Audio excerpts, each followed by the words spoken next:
Hello everyone, in this video I'm going to show you how to change the game as a mode on Twitch. So in order to do that, go to streamelements.com and log in using your Twitch account.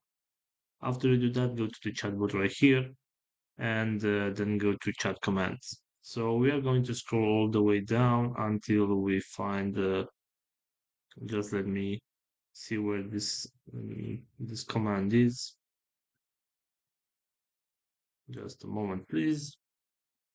Okay, so we need to find this option where it says set game, and I'm going to open the options right here. So at user level, you'll have to select, of course, the moderator.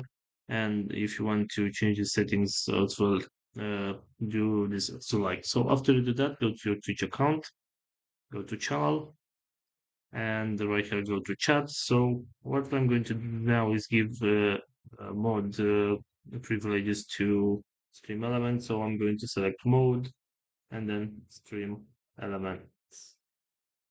And as you can see right now, I granted mod privileges to stream elements. And after that, I can use the command set game and select the game that I want to use.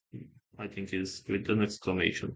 So basically, this is all for today. I hope you enjoyed this video. And if you did, don't forget to like and subscribe. Bye bye.